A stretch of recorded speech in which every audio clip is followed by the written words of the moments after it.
안녕하십니까. CEO 유레카 시간입니다. 오늘은 이제 제가 진행하고 있는 CEO 유레카 과정, 그것을 소개하는 마지막 시간입니다.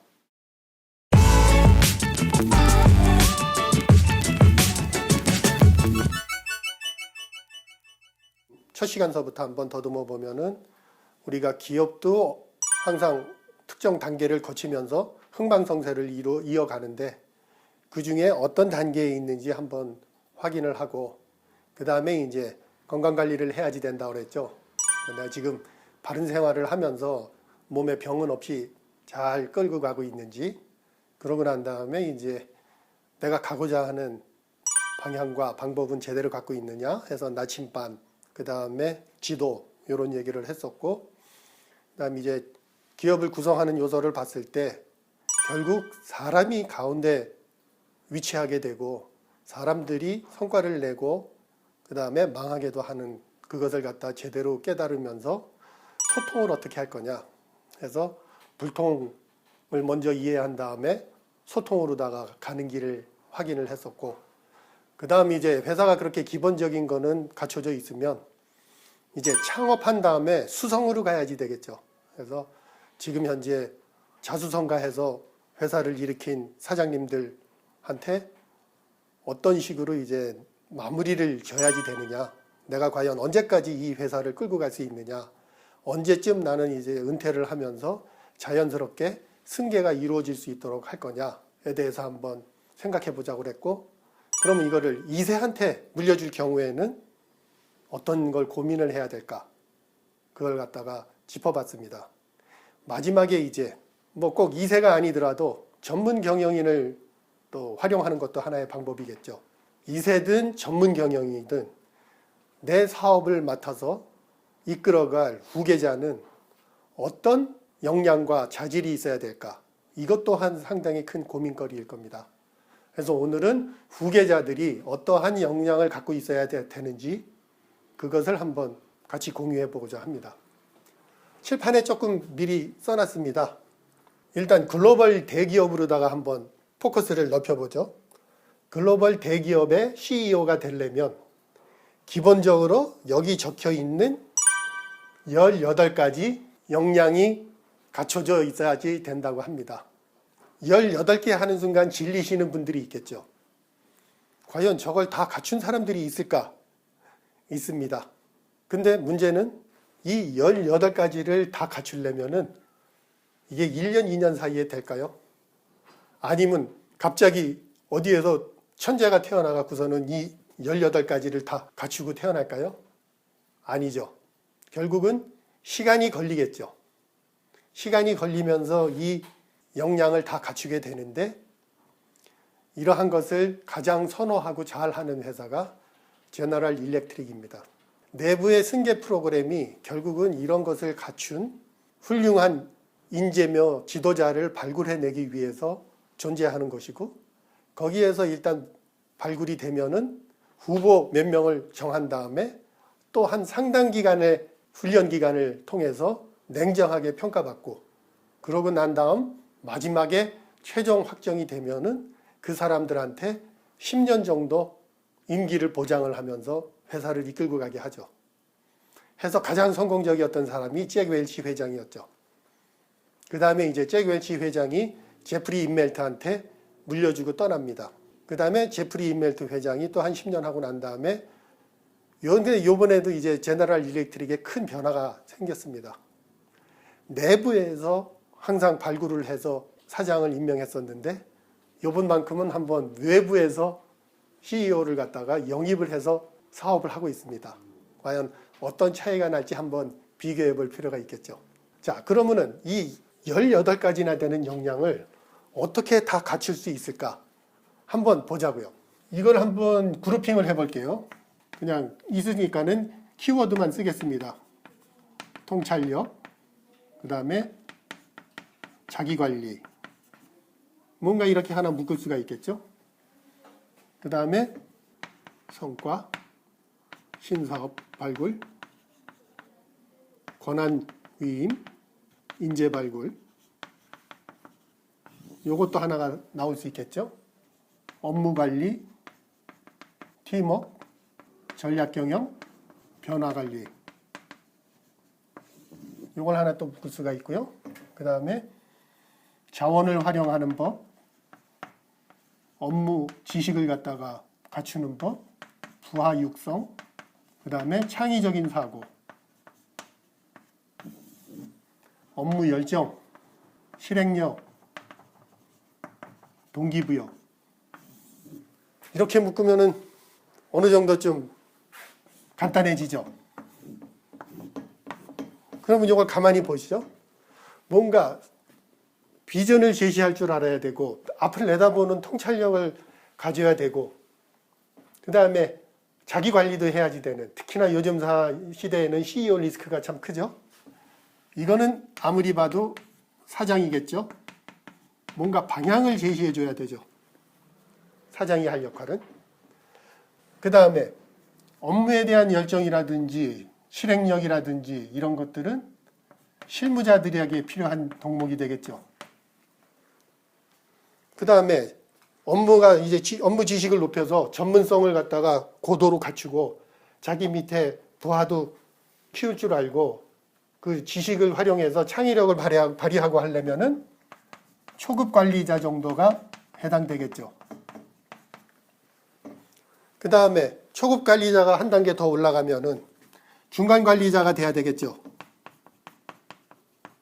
그래서 공감대를 형성하면서 팀워크이며 이런 변화를 추진할 수 있는 그런 역량을 갖춘 사람으로서 중간 관리자들이 필요하겠죠. 그 다음에는 이제 경영진이 되겠죠. 임원 레벨이 되겠죠. 해서 성과를 낼 줄 알고 부하 직원들에게 권한도 위임할 줄 알고 그동안의 연륜을 토대로 인재를 발굴할 줄도 알고 해서 결정을 해주는, 원래 경영진들은 책임이 따르는 거지 일하려는 게 아니잖아요.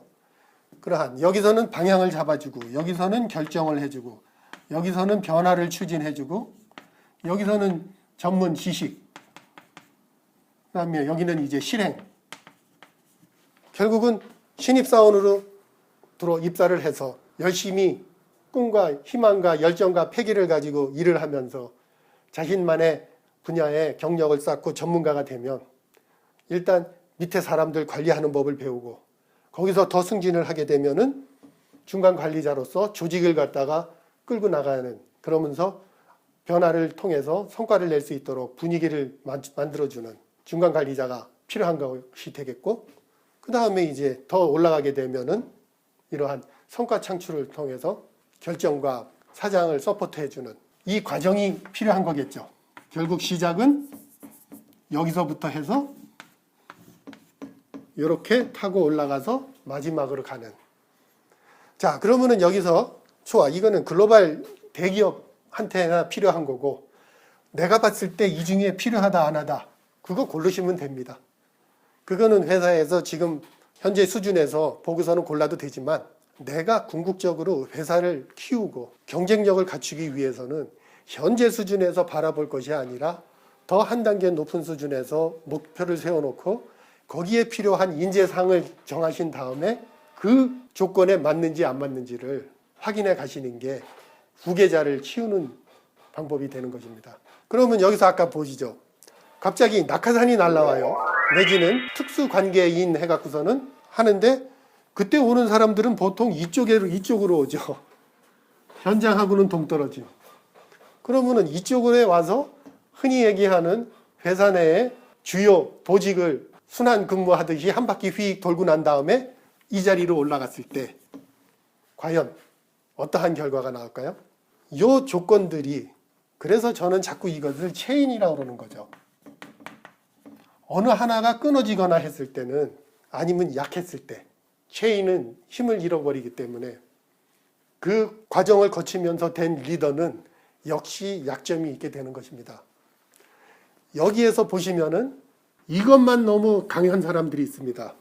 저도 한번 경험을 해봤는데 새로 사장이 부임을 했는데 너무 우리하고는 동떨어진 미래를 내다보는 통찰력이며 비전이 아주 훌륭한 사장님이 왔어요.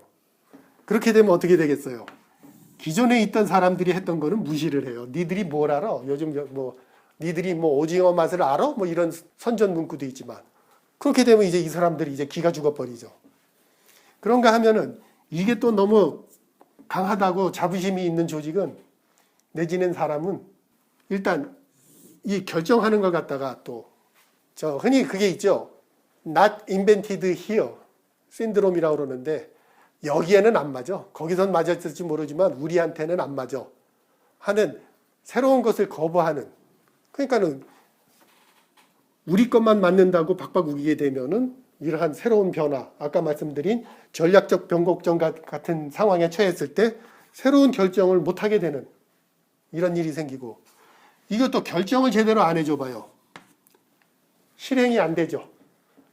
이 결정을 하는 게 일인 사람들인데 이 사람들이 결정을 안 하면, 내지는 신사업도 발굴 못하고 그래 보세요. 사원들이 동기부여가 되나. 그 다음에 또 죽어라 하고 돌격 앞으로 하는 사람이 오면은 일단 저지르고 보자 해보세요. 그럼 공감대 형성 같은 건 없죠. 야, 일단 시작해. 근데 한가하게 그걸 갖다가 다 의견을 수렴하냐? 이제 이런 식으로도 되는 거고. 또 이제 너무 공감대만 형성하겠다고 하다 보면은 뭐 이건 하자는 건지 말자는 건지 세월만 가게 되죠. 그래서 하나 힌트를 드리면, 지금 회사에서 본인이 스스로 평가는 못하실 테지만 본인이 아닌 본인이 생각하는 후계자가 있을 때 이런 식으로 한번 표를 만들어 보시기 바랍니다. 그러면 분명히 펑크 나는 부분이 나옵니다. 그러면 그 펑크가 나왔을 때 아까처럼 여기가 이렇게 펑크가 나면은 여기에 영향을 주듯이, 내지는 여기 펑크 난 게 여기에도 영향을 주게 되겠죠. 도와줘야 되는데 못하니까. 그러면 이거는 그런 사람을 계속 자리에 앉혀놓게 될 때 미래에 어떤 일이 생길지는 이 표만 보더라도 벌써 우리가 방향성을 잡을 수 있는 겁니다. 미래는 우리가 예측하기 힘들거나 불가능한 게 아니고요. 우리가 하고 있는 일들을 잘 분석해 보면 미래에 대충 어떤 일이 벌어질 것 같다 하고 감은 잡을 수 있습니다. 그렇기 때문에 우리는 흔히 종교 지도자나 이런 분들이 그러잖아요. 자기 성찰을 해라. 소크라테스는 너 자신을 알라. 기업도 하나의 생명체잖아요. 법인, 사람이기 때문에 기업을 경영하면서도 기업에 대해서도 자기 과거를 되돌아보면서 성찰의 시간을 가질수록에 오히려 미래는 조금씩 희미한 게 거쳐나가게 되는 거죠. 이러한 것들이 다 갖춰진 후계자를 구할 수만 있다면 마치 유비가 제갈공명을 얻는 거하고 같겠죠. 근데 문제는 시장에서 사올 수도 없는 거고 1, 2년 만에 얻을 수도 없는 거고, 결국 이런 훌륭한 인재를 인내심과 훌륭한 지원을 통해서 만들어내는 것, 그게 회사를 오래 끌고 가는 지속 성장 가능성을 확보하는 첫 지름길이죠. 기술이나 이런 것보다 그러한 기술을 어떻게 활용할지를 아는 사람을 뽑는 것이 오히려 성공을 하겠죠. 기술은 잘못 쓰면 독이 되죠. 망치 가진 사람한테는 못을 박으라고 그랬는데 그걸 휘두르면 흉기가 되잖아요. 앞을 내다볼 수 있고 내부를 관리할 수 있는 그러한 후계자들을 시간을 가지고 양성을 해서 쓸 수 있도록 준비를 하시는 것이 회사를 발전시키는 지름길입니다. 네, 이렇게 해서 이제 그 CEO 유레카 과정에서 어떤 내용을 다루는지를 한 8주인가 9주에 걸쳐서 했고요. 어려운 얘기를 들으시느라고 힘들으셨을 텐데 앞으로 이제 한 3, 4주는 좀 머리 아프지 않게 일종의 교양 과목 차원에서 지금 뭐 돌아가는 세상 얘기, 그 중에 뭐 기업에 어떤 변화를 가져올 것인지 나름 제가 이제 정리하고 생각하고 있는 게 있습니다. 그래서 그런 것들을 한 3개 내지는 4개 주제를 앞으로 한 3, 4주에 걸쳐서 진행할 계획입니다. 많은 관심 가져주시기 바랍니다. 이상 마치겠습니다.